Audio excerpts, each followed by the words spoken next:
Guys, ayan, tanghali na. Ayan. Pero, katanghali na at least, maaga ako natapos maglaba. Ayan. Pag alis ng anak ko kanina, naglaba na ako. Siguro mga 5 ng madaling araw naglaba na ako. Ayan, ayan na sila. Ayan, yung nabahan ko. Diba? Maaga ako natapos. Ang kaso, yung hugasan ko, ayan. Tambak pa yung hugasan ko. Pero mamaya, linis na mamaya yan. At saka syempre, hindi lang hugasan tambak sa akin guys. Ayan, pati tupiin. Tupiin ko, ayan, ang aking tupiin. Ang dami. Diba? Bisi-bisihan na naman ako ngayon. Okay lang, at least, wala na akong labahan. At saka hindi rin naman ako nagluto kasi bumili lang ako ng lutong ulam. Medyo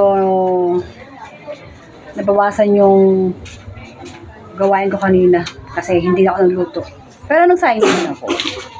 At ito nga yung mga estudyante ko, yung isa grade 6 yan, kakauwi lang galing school. Tapos yung isa naman grade 8, papasok pala ng school.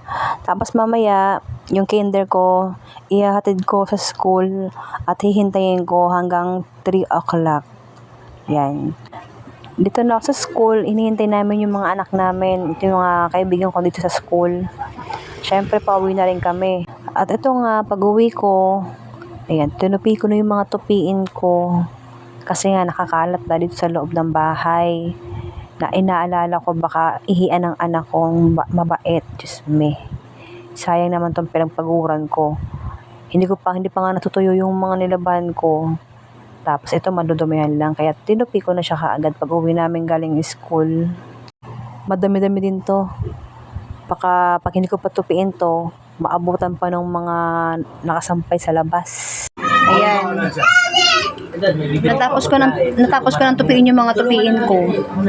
Yung mga tupiin ko na to guys, last para nung sa araw ko pa to, ay hindi, nakarang araw ko pa tong labahan. Ngayon lang natupi talaga. Yan, pansin nyo, ayan, iba na yung damit ko.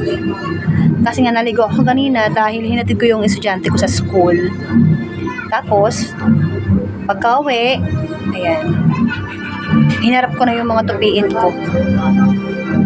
Diba? At least, tapos yung tupiin ko, meron pa ulit naghihintay, ayun, mga pasapa. So, paano guys?